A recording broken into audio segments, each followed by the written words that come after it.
Ooh, in English. Too bad that we hit him with the alphabet gambit. A, B against C. Now, the point of the alphabet gambit, as we don our gambit glasses, is to target this knight. And what they played is actually a very interesting way to play against this. So they accepted the first pawn, but not the second pawn. If they accepted the second pawn, the knight would continue to go for a ride. Knight e4, queen d5 would keep attacking it. Interesting stuff there. I'll talk more about it later. f4 is not a bad choice at all. Not a bad choice at all. What I want is probably putting this knight somewhere. Let's start him out with knight h6. Start him out slow with knight a6. Something I want is also bishop a6, but my bishop is also serving a nice purpose here. But we're looking at, ooh, no, not a good move. Queen h4 check. Queen h4 check, there's no g3 now. And knight f5, you made that square soft, soft, soft. No. This is one thing if your king is like on a1, in which case it's still not safe. But no, no, no, no, no, no, no, no, no, no, no. Absolutely not. Well, I might have done this in an imprecise order, because queen e1 might be a solid defensive strat here. Let's play with knight f5. So queen e1, knight g3, knight e2, but now queen f2. Can I get that? Yeah, king c2. Even better might be like bishop a6, like these ideas. These are fun. But queen e1, f2. Can I sneak in there? It's just a two-piece attack. But it's a really nice pawn chain. Okay, knight takes e3. It's on the table. But I like bishop a6 or knight a6. I want to bring in these guys. Would be a good trade. But yeah, so a knight into d3 would be good, but a bishop into d3 would also be good. So that's the conflict. I only have one square. All right, let's go with bishop, because king b1 is what they want, and we want the opposite of what they want. This is a great gambit, because the English is just the most annoying. Like, it's like, ugh, the English. I got a funny comment when I posted the video to the alphabet gambit theory, which is, thank you so much. I will no longer be instantly aborting all my games against 1c4. That was the top comment on that video. So, happy to help. Don't abort games. Only abort children. No.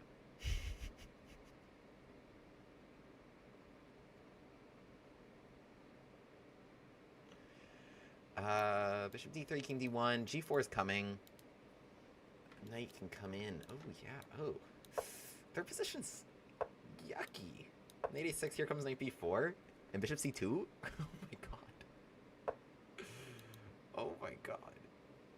Knight h4, knight f3, that's even worse. Queen e1, they don't have it. I have bishop c2. Oh, king d2. I had queen takes d3 before. Wait. So here, queen e1, bishop c2, king d2. Oh, knight f3. Stop it, William. Be nice. Knight b4 takes bishop c2. No, but they can get 3 pieces for a queen. Jeez, William. This is not nice. This is not nice. You should let them move their pieces just a little bit. Where can things move? Knight b4 is coming. Yeah, knight b4 is coming. You don't even have a3. I can just go knight b4 anyway. Shout out to this rook. Rook takes a1. So queen e1, yeah, it doesn't work. I have this. Do I have an even nicer way to win? I wanted like here, like some queen sacrifice and bishop c2 is checkmate. Okay, bishop c2 wins the game. Can't guard the queen. The bishops are in the way, blocking the rooks. Oh man. Oh man. It's hard. Like I feel bad. It's like I almost feel bad. Like this is brutal. You never got like your pieces never made it off the knight, which moved a few times. The only piece to make it past the second rank, like your king just moved around here in a little box. Oh my god, it's move 17, buddy. Move a different piece. Okay, b5. We try and play b4. right? So that's the point. B5 doesn't do anything if it's just like knight f3, b5. They can just like play e3 or even play d4, and just recapture here, and it doesn't do anything. The whole reason it does something is that you're trying to play b4. So against something else, play b4. It's annoying. It's also annoying to find a square. Knight d5, I play e6, or knight e4, I play bishop b7, right? So it's tough to find a square. And so most people will take it and then realize that this is a very difficult gambit to decline because, again, like, I'm going to play b4, and it's actually really annoying to find a square for that knight. Like, it's going to get pestered all over the board. Like here, bishop b7, yeah, I'm going to keep attacking. I don't know.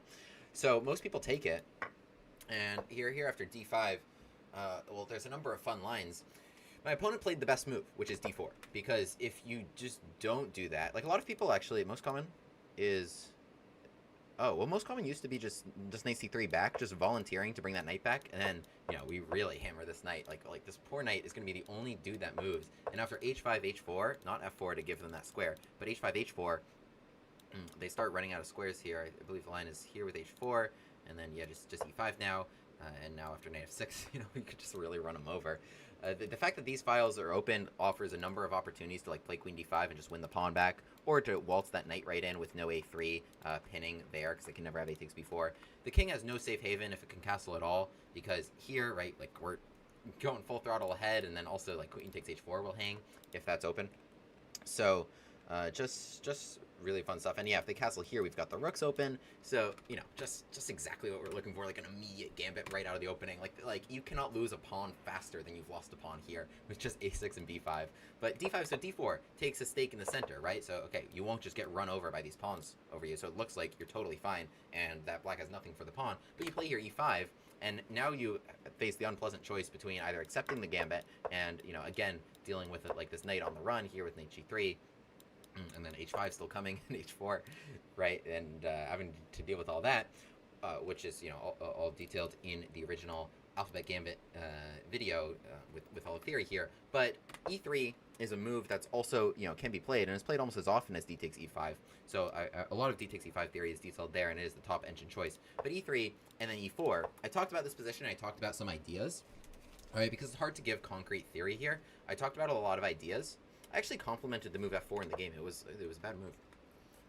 I talked about a lot of ideas, but it's good to kind of put them into action here in this game. So what we have here is, you know, black's trying to also stop castling. Castling long is an option, but, you know, you're already talking about two files open onto that king, and we have the option to open a third with a really, really pleasant structure. Right, so this is a French structure where we've traded off for the only annoying pawn, which is c4, which can attack d5, and we've gotten rid of two pawns that don't do anything for us. Right, so we have these files open, which stop long castling, and let's say you could short castle. I don't know. Let me like put this here.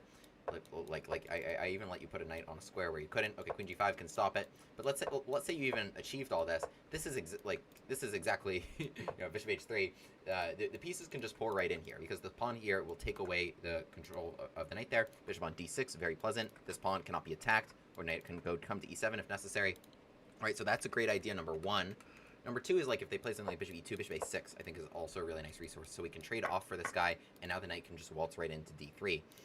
And you don't have a3 to stop that. Again, knight b4 with the pin there. So the knight coming to d3 can also be a good idea as well. But otherwise, like, okay, my first move would just be bishop to d6, which is always going to want to go there, and then I ask you what you're doing. But my opponent played f4 very quickly.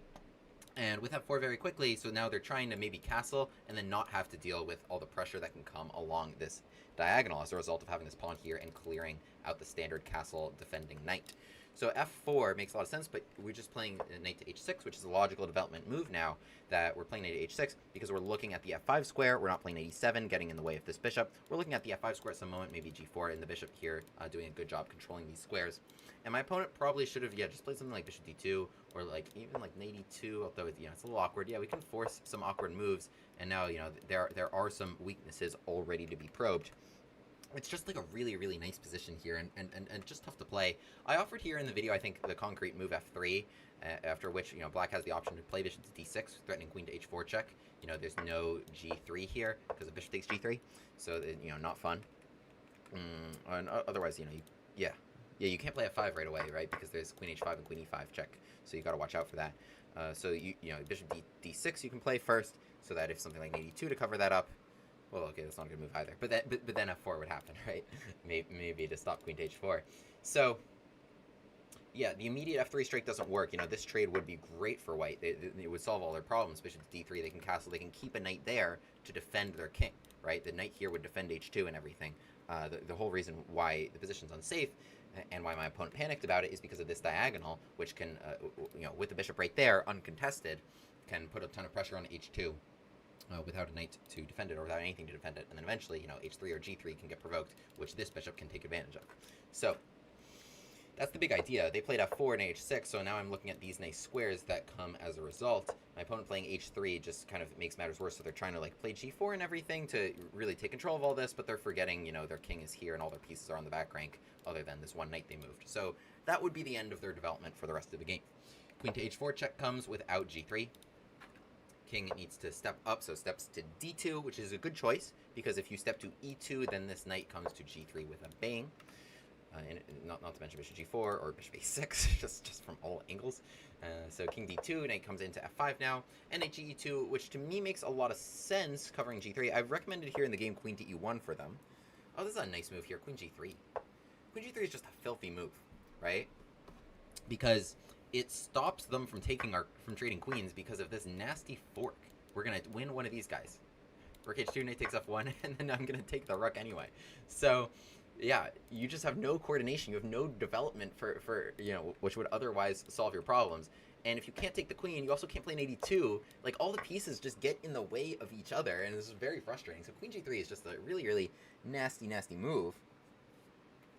And really just a tough situation for white to develop. So knight e2, I don't blame them for that. But now here comes queen f2, and again, white's pieces are just completely tripping over each other, because there's just no way to guard e3. There's no knight d1. So the king can try to keep running here and get to b1, and so maybe there's some safety on b1, but not if the bishop lands on d3. So the bishop's trying to get to d3. The only piece that can stop it is this guy, but then the knight needs to move, and the knight can't move because there's a pin this way. So again, you know, we don't need to take our pawn back right away. The pawn can be taken any time. I'm happy to let them play queen d2 to let them guard this bishop d3, and the king come up to d1. So again, like, the king has gone for a little journey playing king d2, king c2, to go queen d2, to go king d1, back. Just to kind of not lose immediately does white. But now we're able to add more pieces into the attack, and so here it comes, knight to a6. So my pieces are just coming into the attack very nicely and very naturally, right? I mentioned during the game that this was just a two-piece attack. That wasn't going to be good for anything more than just one measly pawn, after which, you know, I'm still much better here. This is still, you know, you can see this is -2, but it's not going to be checkmate in 17 as what happened in the game. So here comes bishop to d3 and knight to a6, and the knight's just waltzing right into b4. There's nothing white can do about this, right? Like I said, a3 doesn't work. Shout out to sacrificing this pawn. We got him with rook takes a1, and then here, okay, knight takes e3, we can play on top of that. So in the game here, it's difficult to recommend a move. Like, this knight can't move anywhere. If it can just move somewhere, just get out of the way, then they could propose a queen trade, and then maybe this would be okay. But there's no somewhere. There's just no somewhere. It can't find a square. G1 is the only square which just blocks this. So really frustrating. So they play g4, but what g4 does is it allows, in addition to not developing anything, finally they achieve their dream from h3, but it also gives me the f3 square, which is just, you know, gonna take away their last option here. So here comes queen to e1 to propose a queen trade, but that doesn't work because of bishop c2, and neither of the rooks have the bishop that have gotten out of the way. So king d2. So just as a quick recap, they've played king d2, king c2, queen d2, queen d1, king d1, king e1. Wait. I just want to recap this. Just following the path of the king and the queen this game, right? Just just focus on just these two pieces for a sec, right? So that went there, and then it went around, and then it went up. So this was, I mean, just a brutal situation that they all had to move around each other. So here comes knight f3 check, which finally ends the game. Okay, GG.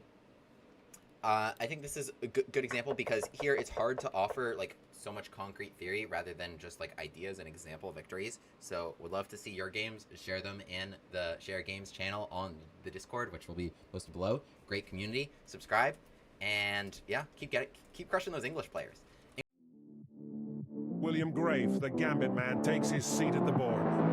E4, E5, Knight F3. Bishop C5. The Bushcast Gambit on the board. On with the Gambit classes.